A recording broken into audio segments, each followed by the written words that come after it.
I am. Hello and welcome to FDT-TV. We've gone through a quick test run of this. It was a complete balls up, so we're going live again. Hello, yes, I'm Mike. Welcome to our podcast. I'm joined by the very lovely Ian Barker, talking about things football. As you can see from the headline today, it is deadline day. Going to quickly talk about a recap of the FA Cup. Briefly talking about the transfers that have going on in the market currently for our respective teams, and make some predictions as we always do for the coveted FIFA Day trophy, which is currently sitting behind Ian's left shoulder at the moment. It still doesn't look right there. You've had it all season, and I'm definitely getting it back next season, mate. I'm telling you. We'll do a big award ceremony and everything. We'll have speeches and guests of honor and all that. But anyway, moving very swiftly into a quick recap of the round cup.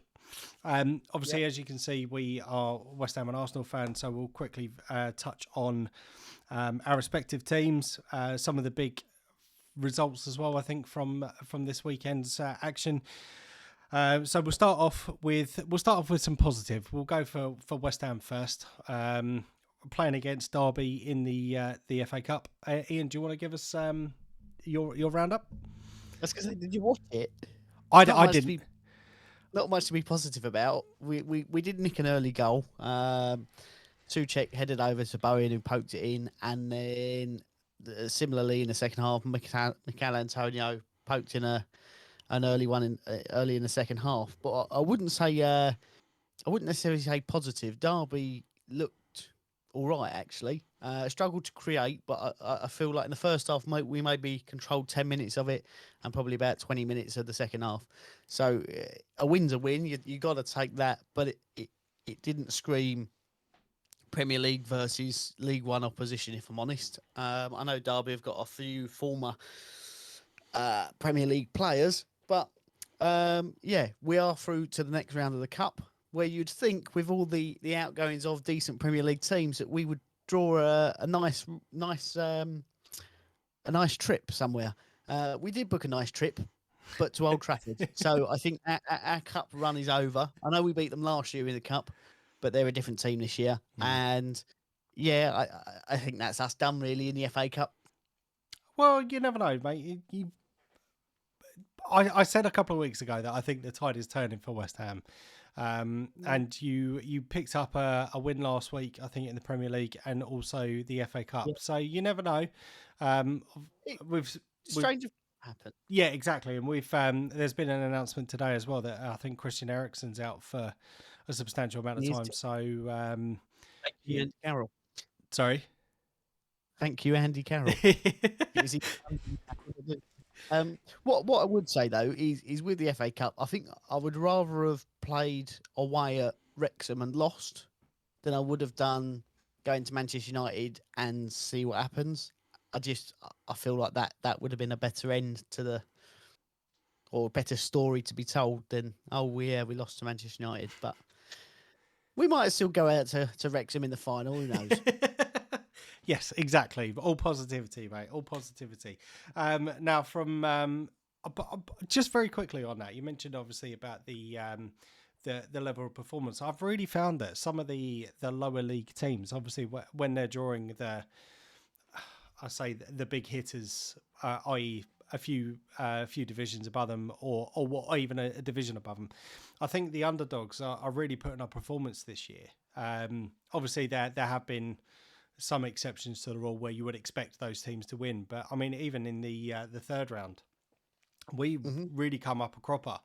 They really put a shift in against us, but I think it's a way that football's going. There's obviously a lot of passion, and I think for those lower league teams, there's definitely a gulf in stamina. I'd say is the big difference. And that you will catch them out with silly mistakes, as obviously you've just mentioned. So from one silly mistake to another, Arsenal played against Manchester City within the FA Cup. It was at the Etihad. I don't think we disgraced ourselves. Obviously, from the video that we did last week, I did mention that I'd be happy to go out of this competition, obviously reducing the amount of games that we have to play. But when you look at the strength of the two squads, I mean, we made 6 changes to our starting 11, and Manchester City only made 2 changes.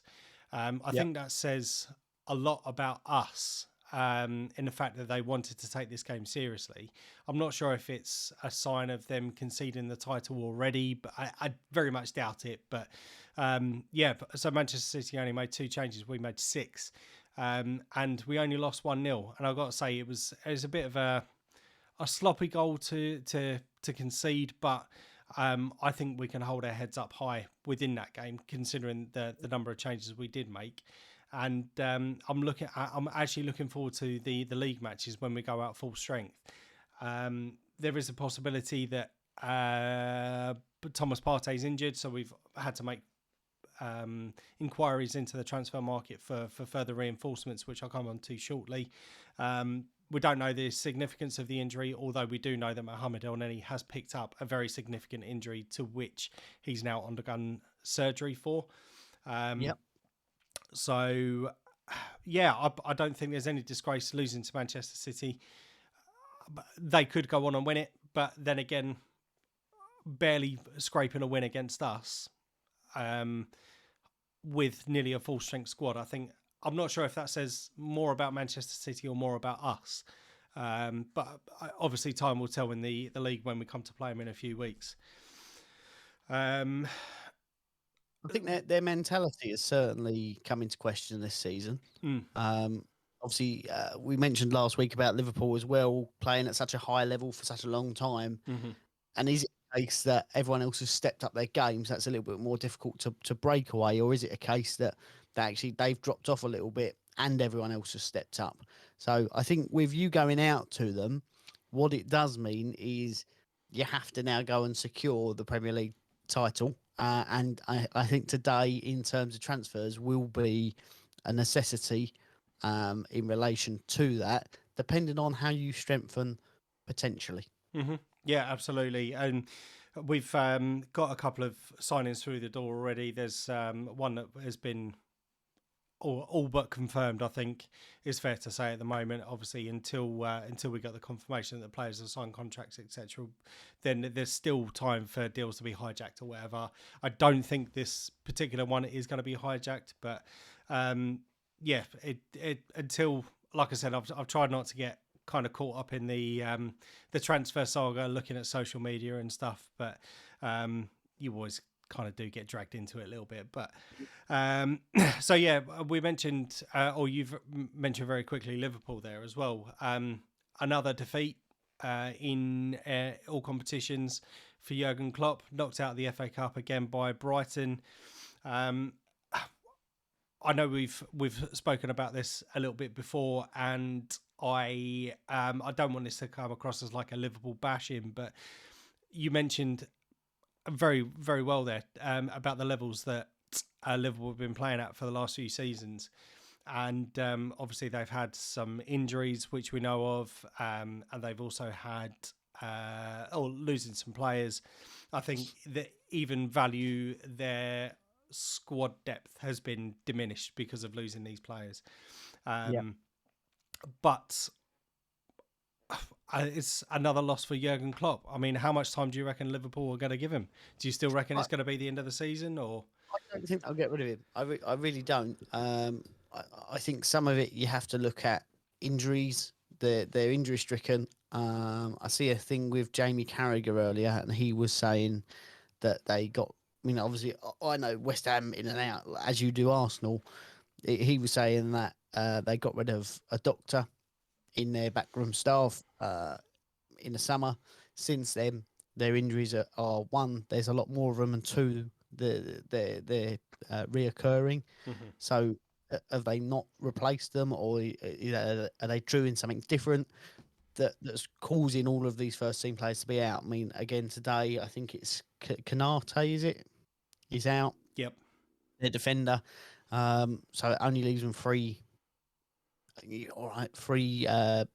first team defenders. or centre backs, but they could have to dip into the market to replace that because how long is he going to be out for? You don't know. So I think it's a little bit of mix of an aging squad, Hmm. um, some of the players that went out, Mane being a big one, it changes the mentality, and also the injuries. I think all of those things combining, as well as everyone else, certainly Brighton, Fulham, people didn't expect to be coming and playing at a level that they are and consistently has caused that sort of tumble effect. But yeah, I don't think they'll get rid of him. I think that will be they've stuck with him. He's got a long contract. They want to sell the club. I think it's a package deal. Mm. He stays. Okay. I know I keep going over the same old ground week in and week out, but obviously we know that football is a results-driven business, and I Yeah, get what you're saying about the the implications of trying to sell the club, etc. But we have obviously seen Frank Lampard, we mentioned last week, being sacked. Sean Dyche has come into Everton yeah, to take over the managerial position. It's obviously remains to be seen what he can do to the club, if he can turn around their fortunes. But I think you and I can both agree that if anything that he's going to go and improve straight away, I think, is their defensive mindset. I mean, he may not be able to do anything for the remainder of the season, because I think we mentioned this last week. It's a little bit rotten at the core for yeah. Everton. Is going to have to change a lot over the coming weeks in order to improve their system. But I think if they can get or to start turning some of those losses into at least draws, because one area I think that they've lacked as well this season is scoring goals. But again, another club that's kind of suffering with injuries and whatnot. But yeah. Just quickly on him, I think that's a phenomenal appointment. You think for all the times we said he's pulling off miracles with a on Burnley on a shoestring budget, he can't buy the players. So I don't think his style will necessarily change yet. I think he'll stick with that solid 4-4-2.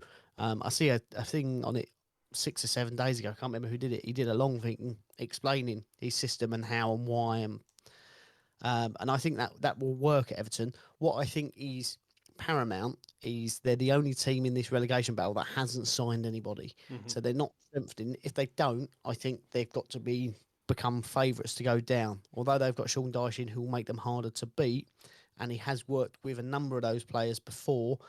I think their current crop of squad player is a lot worse than certainly the Premier League teams and a lot of the upper tier championship teams. Hmm. I think there's a lot of players in there who are stealing a living, so to speak, in terms of playing at Everton, which historically is a big club with very passionate fans.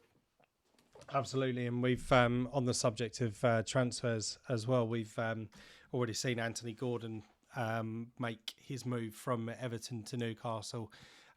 Boyhood Everton fan, hasn't been pulling his weight, some would say, this season, and he's kind of managed to force through a move to Newcastle. I think it's a good signing for Newcastle, but at the same time, I do worry about the players' representatives, depending on the position that Newcastle get into at the end of the season. Are we going to Yep. see him down tools and try and force through moves for other clubs? And do you think that sort of behaviour is a positive in football, given where we've seen some clubs, I think, offer the chaff but put through as big money signings for agents? Or do you think that this is one that's kind of orchestrated by him? A little bit of column A, a little bit of column B. I think he wanted the move. I think it was clear he wanted to go at the beginning of the season to Chelsea in that £60 million move. I think Everton probably regret not selling him at that point because he was high flying. And I think how the season's gone, had they stayed sort of competitive, he would have potentially stayed happy. But he clearly wanted to go. The club didn't want to sell him for big money. And as has become sort of part and parcel of transfers these days, he's players down in tools. Mm-hmm. He's not the only one that's done it this transfer window. One of your guys did it, who you just brought in, Mr. Trossard, did the same thing. I want the move. Let's make it happen. And you wouldn't like to say the only way to get it done is to do that, but I think in some circumstances it probably is the only way to force that move is I'm not coming back. Yeah. Um, we've seen it right from Ronaldo at Juventus coming over to Manchester United, right the way through Payet at West Ham back to Marseille. It's not a new thing. I don't like it, but I don't think it'll ever go away. No, definitely not. Kind of nice little segue into transfers now. I think Mhm. what I just briefly wanted to just recap is some of the signings that both our respective clubs have made already in this window. And do you Yep. think there are any deals to be done left for West Ham? We'll start off with West Ham first. I think that majorly we've had two outgoings. One of Craig Dawson to Wolves, which I think is he wanted to happen. He lives up that way. He commuted in every day, and one that siding that has made me eat my hat when he come in. I was a bit like, what are we doing? But actually, he gave his all. And that's all you can ask. Not the best player, but certainly put some smiles on West Ham faces at times. Um, the other one being Harrison Ashby, who is a young right back. Wanted to first team guarantees, they wouldn't give it to him, so he's gone up to Newcastle rather than going on a free transfer in the summer. Um, and I think we could see him play at the weekend, but we'll get into that. But say an older generation and a younger generation both moving defensively for West Ham. We bought in Danny Ings, injured 30 seconds into his West Ham debut, which is not good. Do I think we're going to see anything else? Possibly. There's some rumours flying around about Hakim Ziyech. Obviously, Chelsea are after getting rid of some players. Would I take him? I think it's more of a position that we've already filled. Uh, does he improve us potentially? But he's not a David Moyes signing, is he? Or a David Moyes type player. And the other one that I've seen flashing about today is a loan move for Calvin Phillips. Obviously, we went in for him last January. It didn't happen. He's joined Manchester City in the summer. Had a bit of a torrid start to his Manchester City career. So a loan move to us potentially would make sense. It's a bit more squad depth. It gives us another option to Declan Rice if there's a potential to buy him in the summer. If Declan Rice seemingly is going elsewhere. But yeah, it's I think going to be possibly a quiet day unless we do see a Conor Gallagher or maybe an Andre Ayew. Hmm. But both of those I don't think are likely. Okay. So just a quick mention of our confirmed signing. So we've got I can't remember how to pronounce his name. I want to say Kiwa, who's Polish defender, left-footed Yep. defender to give some competition within the squad. He's joined us. Leandro Trossard, we got him from Brighton. I think it was around about 27 million. Confirmed outs, Marquinhos, who we signed in the summer, has gone out on loan to Norwich. Best of luck to him in the rest of the season. But one of the big names that's kind of been banded around, and it looks like a deal is close. We're literally just waiting for confirmation now that the deal has been completed, is for Jorginho. Mm-hmm. £12 million from Chelsea, 6 months left on his contract, and seemingly looked to be going on a free transfer, but we've kind of snatched him in order to kind of provide some reinforcements. One of the players that is potentially going out as well is Sambi Lokonga to Crystal Palace, which again could leave us light within that position, considering we have seen injuries to Mohamed El Neni, as I mentioned, a significant injury that he's picked up, and also Thomas Partey has picked up an injury on the back of the FA Cup game, was substituted at half time, but we don't know the extent of the injury as it stands at the moment or how long he's going to be out for. Now, one of the things I wanted to mention about Jorginho is that, firstly, I think he's a fantastic footballer. Obviously, he hasn't had the best start to a season within his Chelsea career so far, which is probably why they're looking to ship him on. And again, it may just be a mentality thing that because he hasn't been offered a new contract, is he kind of like fulfilling his potential down in tools, i.e.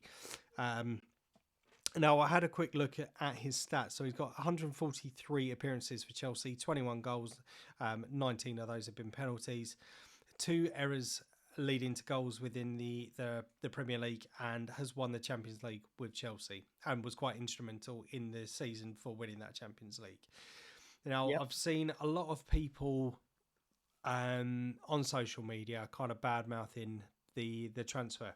Apparently, it's a transfer that Arteta's wanted to do for a while now, but Yep. not really had the opportunity to do so until now. Looking at the current crop of players that he's got within the squad, I kind of understand why some Arsenal fans are getting a little bit disappointed by this transfer, because he's kind of breaking the mold a bit in terms of his age. Yep. He's only been offered a 1.5 year deal, and let's be honest, I think for us, given the current position, we do need reinforcements. One of the things that we said at the start of the transfer window is that Arsenal was still possibly 1 or 2 players short in terms of squad depth. Yep. Now, I personally, thinking about the Zinchenko signing and the Jesus signing, is looking at the mentality that those 2 players have brought to Arsenal, and also their pedigree in terms of actually winning stuff. So they're proven winners within the Premier League, and not only the Premier League but cup competitions as well. And we've seen a massive change in the mentality of Arsenal this season, which has been phenomenal to see. Now, for me, I think providing Jorginho knows that he's going to be kind of playing second fiddle and happy to do that, and obviously providing those reinforcements in the times where we do have injuries, I don't think that's a bad signing at all, because he brings with him a wealth of experience. He's Premier League proven and has won stuff, therefore can provide that extra bit of backup to the mentality within the squad, as in, I know how to win stuff. This is how we do it, blah, blah, blah, blah, Yep. blah. But it does seem to be a bit of another one of these occasions where Arsenal are taking the drabs from Chelsea. We see it with William, we see it with Peter Cech. Peter Cech wasn't a terrible signing. He did you well for a few years. It wasn't a terrible signing, but I think he could have been better. Willian had a fantastic start to the season. By a fantastic start, I mean the first game, and was an absolute dog mess after that, I think. But David Luiz, I think, was an absolute brilliant signing for us. I know he had a bit of a head's gone occasionally in terms of being sent off a couple of times. One of them, I think, was really unfortunate, which we've spoken about before. But his leadership and his work rate and what he brought to the dressing room, I thought was inspiring, if I'm being completely honest. So for me personally, I think it's a good signing in the short term. We've obviously got a plan in terms of going forwards into the summer transfer window, and don't want to be pulled over the coals a little bit for having to splash out now. And I personally think it's good that in these circumstances that we've seen the likes of Mudryk and Casado, where they're asking us for ridiculous fees, and we're not kind of breaking too much. So we have an idea of how much we want to spend, but again, we're not going to have our pants down pulled down by these clubs. So yeah, I'm glad that we've taken the stance that we have done already, and obviously it's still the end of the. We've still got a few hours left of the transfer window. We don't know exactly what's going to happen. Mesut Ozil was one of these ones that kind of come in last minute, so there is still potential for something to happen if we do decide that we need further reinforcements. Yeah. Now, see, here's just my quick 2p worth on it. There was seemingly some leak about Declan Rice in the summer, which would make sense for me as a player to improve. But until then, you need a stopgap. Now, the £70 million for Moises Caicedo, I think, is overpaying. He's had 6 months of half decent. There's a lot of hype there. Having watched it, all right, moments of being decent, but also moments of not. And £70 million for that sort of player. It's gone up to 75. That I think they've said no, we don't want to deal with it. But there's potential for going back to another one. I think that's overpaying. When you look at the £12 million for Jorginho, okay, you could say that's overpaying for him. He's not very mobile, this, that, and the other. Odd comparison coming in. Andre Pirlo towards the end of his career. That um, level-headedness, the range of passing, not very mobile. Very much Jorginho now. He's not very mobile, but his range of passing is brilliant. He's level-headed. He's got a winning mentality. When you need him to put in a foot to take a yellow card, he knows when to do that and when not to. This guy's won everything. Champions Leagues, European leagues with Italy, obviously the Premier League. Why not bring him in, especially when El Neni's out? Obviously, he said Lukonga's going out on loan. Party potentially out for a little while. You need a bit of squad depth in there, and it gives you the squad depth, but also the ability to know how to win the league. As it gets later into the season and those games get closer and closer, all right, you might have a lead now. Let's say that goes down to 6 points. That 6 points doesn't seem very much when you've got Manchester City chasing you and Manchester United chasing you. They could a little bit of a wobble, and that's it. Your advantage is gone. Yep. To bring in someone who has been there, done it, knows how to win it, to support this younger, aspiring squad, I don't think it's a bad thing. Yeah, I completely agree. Completely agree, and that's why I get the frustrations of some of the fans in terms of this is the best position that we've been in for a long while. So for 20 odd years that we've realistically, I think, had a shot at the title. Obviously, I'm only going based on our current position. And we did need reinforcements. I thought we needed further reinforcements at the start of the window anyway. And I think as the season's progressed, we've obviously had the interruption of the World Cup, I think now more than ever that we have needed those reinforcements. We've got a replacement winger, we've got a replacement centre back, and one place I think that we definitely needed to recruit on is within that midfield. At the start of the season, El Neni was out with injury as well. From some of the performances that we've seen from Sambi Lokonga, I think because of his lack of game time, he's lost a lot of confidence. He's definitely a confidence performance player. So some regular first team football at Crystal Palace looking to be their likely suitor, I think is only going to be a good thing. I mean, we look at the progression that Saliba made. Now, I'm not saying that Lokonga is comparable, but obviously he was getting regular game time last season, and look at the difference it's made coming into this season. It's been absolutely outstanding. So I think it can only be a good thing by him going out, and the same with Marquinhos as well. He's looked really sprightly when he's having or when he's come on to play for us. But again, he's a young player. Wants to get some minutes under his belt, so going out on loan I think is the best thing. But for Jorginho, again, I understand why some fans are disappointed that we have missed out on targets, but I think these people seem to forget that it's not just the person that we've got going out to try and get those deals. There's 3 or 4 other people on the other side of that need to agree to the deal for it to come through. The player, the current club, the agent. Yeah, so sorry, three other people. So the player needs to want to come to us. So that's number one. The club need to be willing to sell that person. If they're saying no, you've got no fucking chance. And the agents obviously want to get the best for their clients. So they can obviously make recommendations to clubs and the player, etc. But if the club aren't willing to do that, then there's nothing that you can do about it. So I don't understand. And you look at some of the recruitment that we've made over the last few years. Obviously, we've sold some players or terminated some contracts, which I think has been the best thing for us.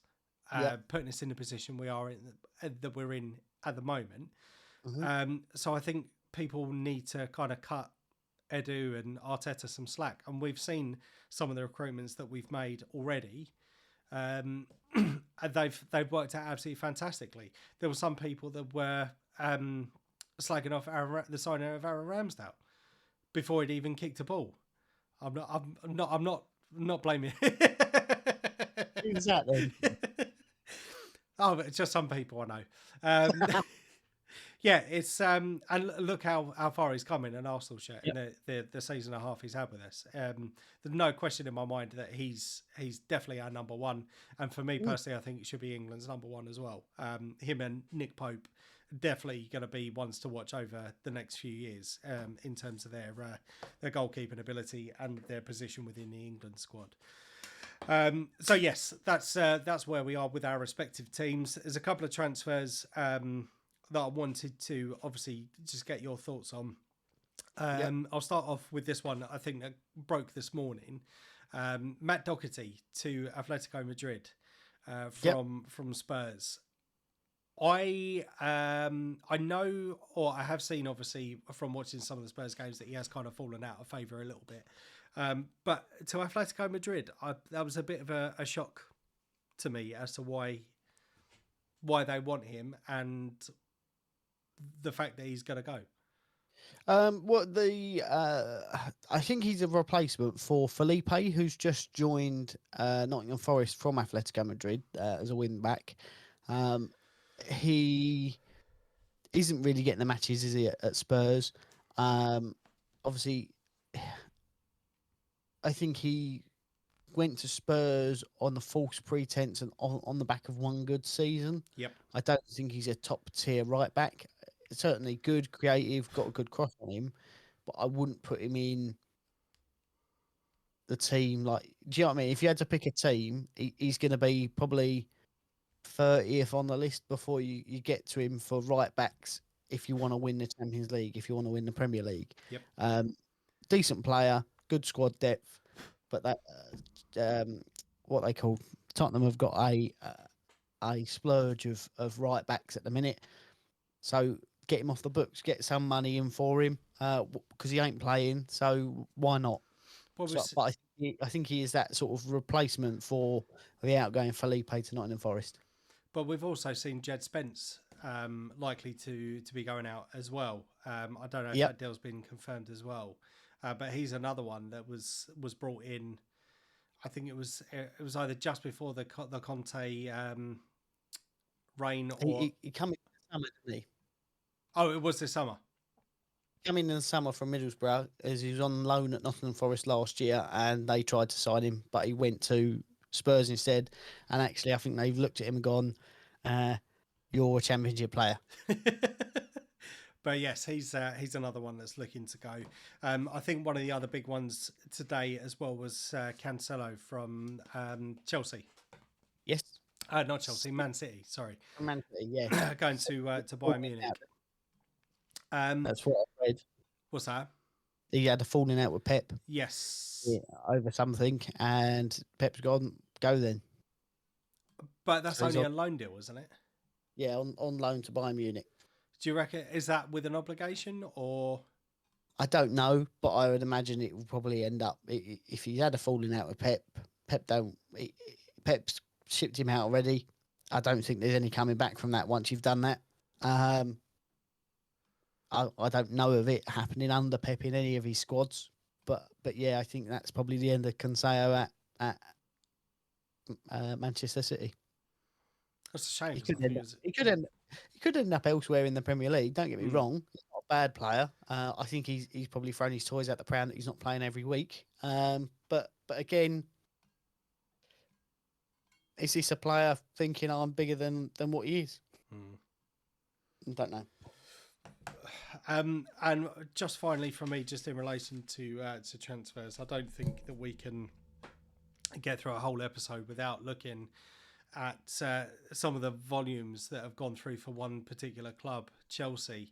Already made significant investments within this window. Looks as if they're getting a deal for £105 million. for their latest recruitment. It's astronomical. I think I've read somewhere earlier that if they pull this deal off, they would have spent the equivalent to the whole of the championship clubs, or it was some crazy bonkers stat where they spent more in this window than they have of the entirety of X amount of clubs in X division, or it might have even been the Premier League already. It's astronomical, and some of the things that we've spoken about, and some of the things that are being spoke about, is the conditions for financial fair play.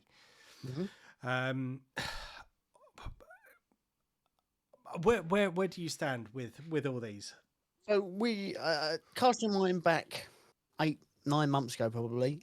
We did a thing where I mentioned about financial fair play, and the way it's set up is to benefit the big clubs. So you can the amount you spend is equivalent to the revenues that you bring in. So the bigger the club, the more you can spend. It limits the smaller clubs from being able to get to the big club because of the way it's set up. Topo, he took over from whatever his face was, Mr. Russian Abramovich. And the club was in zero debt. There was no debt at the club. There was nothing else. So when you look at a club like Manchester United, for example, who have got some debt, although they spend a lot, it's limited to £150 million a season because of offsetting debts and this, that, and the other. When you look at Chelsea, they've been bought for this huge astronomical price where you go, okay, they've been bought for, what was it, 1.6 billion or something like that. That's the incoming revenue to the club that's gone straight to the club because it can't go to thingy. So when you look at it in that respects, that's how I think they're going to get around it. A lot of these players are being signed on astronomical long contracts to spread the cost. Whether that's sensible or not, I don't know. A lot of them are young players that you look at and people look at and go, well, he's going to be a player. He's going to be a player. They're these sort of wonder kids, so to speak. So potentially you could look at that and go, that's really a sensible investment. I think today we're going to see a lot of cut price deals from players leaving Chelsea because they're not going to be able to be registered to the squads. So I think that will offset it a little bit. Obviously, Jorginho for 12 million, Conor Gallagher going out, Hakim Ziyech. Well, I wouldn't be surprised if we see like a Aubameyang leave or Koulibaly. Do you know what I mean? So I think there'll be a lot of outgoings, and I just think that it's one of those things. It's going to happen in modern day football as these clubs get bought and sold. If Manchester United get sold, Liverpool get sold, they have lots of debt. So that incoming cost is going to have to offset the debt. And as I said, Chelsea had zero because the government essentially took it over and said, you can't do that. So it's just finding the loopholes, I suspect, in doing that. Is it right? No, but it's happened. You probably find, because I think written into his contract is he had to spend X amount on players. So he thought, let's get all it done in one hit and then just reap the rewards. So I wouldn't be surprised if in the summer, all right, they spend a little bit, but after that, there is no spending for 18 months to 3 years. Do you know what I mean? And they just go, we've got our squad now. That's what it is. So that's my view. Yeah, no, fair point. Fair point. So I have just seen on social media that Sambi Lokonga has gone or is looking very, very, very close to going. I'm not sure if the deal has actually been signed as yet, but yeah, that's looking like it's all but done.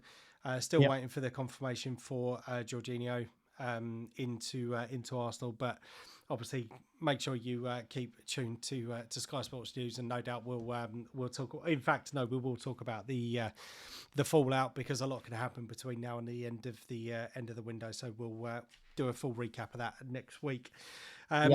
Just so onto predictions. Looking at last week's, we had the FA Cup, Manchester City versus Arsenal. Obviously, we've already mentioned, and Derby versus West Ham. You predicted 2-2 for the Man City Arsenal game. I had 2-1 to Manchester City. We know the score was 1-0, so it's 1 point to me, 0 points to you. And then for Derby versus West Ham, you had 2-1 to Derby. I had 3-1 to West Ham. The score was 2-0, so it's a point to me. So looking at the points for this week, I've got 2 points, you've got none, which takes the season totals. I am currently sitting on 40 points, and you are still languishing on 34. But there's still a long way to go for the rest of the season. We could see a complete capitulation, which I'm sure Arsenal would do at some point. So we'll soon That's find what out. happened last season, isn't it? Yeah, That's exactly. Exactly. So yeah, I'm not writing anything off for the rest of this window. But there are 2 games or 2 standout games that I think. Well, in fact, they're not even standout. They're just our teams for this week. No other real big games, in my personal opinion, unless you can think of any. But Everton versus Arsenal, and then Newcastle versus West Ham. We're at the 12:30 kickoff, so I'll just quickly go through that. Obviously, I'm interested to see what the condition of Partey is. We're still waiting for confirmation from the club. There was an announcement that come through today on the Elneny situation. So yeah, we'll see what happens, and we have got Jorginho possibly coming in to provide that cover. Now, Everton, we've already mentioned that Sean Dyche is coming in, and like with Everton, they always seem to be a bit of a bogey club. So them appointing Sean Dyche at this particular point in time is ringing alarm bells for me, I think. And the fact that Everton are at home as well, but they've not been great this season. I'm going to get us back to winning ways, I think, after this this particular round of the FA Cup. And I'm going to go to 3-1 to Arsenal on this one. Now, see, had they not got a manager in, I think you possibly would have won. I'm going to go with a very frustrating 1-1 draw. Okay. I feel like they're going to try and stifle. They're not even going to try and attack, and you're going to get frustrated and frustrated and frustrated. You'll then something will happen. They'll get a cheeky corner or something, but you'll score again to level it up. But I'm going with Goodison Park to be bouncing by the end of it, 1-1. Okay. And then Newcastle versus West Ham. Yeah, well, I think Newcastle are, when you look at this stage in the season, are the 5th best team for conceding goals over all Premier League seasons, which is quite concerning because we're struggling for goals at the minute. I know we scored 2 in the last 2 games, but you'd have to say against some real subpar opposition. I'm going to go for a Newcastle win, obviously because we're away as well. It's going to be a difficult game. I'm going to go 2-0 to Newcastle. Okay. Do you want to know what I've gone for? Go on. And I've already written this down. Literally just added yours in. You got 2-0 Newcastle as well? Yeah. To be honest, I think normally I would change my score to make this a little bit different. But I will be completely honest. I'm just going to echo everything you've just said. Their defensive record, I think, is absolutely outstanding this season. They are scoring goals as well. I would be surprised if there's anything other than a Newcastle win. I'm not saying it's impossible, but I think given your current state with the injuries that you've got as well, I can't see anything other than a Newcastle win on this one, I'm afraid. The only caveat to that, I think, which is unlikely, is they start Harrison Ashby, who they've just signed, to go, look what you're missing. And David Moyes changes his style, puts Saeed Benrahma on the left and says, run at him. Absolutely destroy. Do what you need to do, but destroy him. And I think that would be the only thing that would change it. But I don't think that's going to happen. Yeah, I do completely agree. I mean, I'd love to be proved wrong. As you know, that West Ham are a bit of a guilty pleasure of mine, especially after last season. I thought they were fantastic. But yes, so those are our predictions. Let us know what your predictions are in the comments box below. If you want to talk about anything that we've spoken about as well, obviously leave your comments and we will get back to you. And if you have made it this far into the video, thank you very much. And if you haven't already, please hit that like and subscribe button, share it amongst your friends as well. We are a very open community, and we do like to respond to people that do leave comments, even if it's to tell them to fuck off because we disagree with them. But no, that's a joke, by the way. That's a joke, by the way. So yes, yeah, thank you very much for watching, and we'll catch you next week. I've been Mike. I've been Ian. And we'll see you next week. Take care.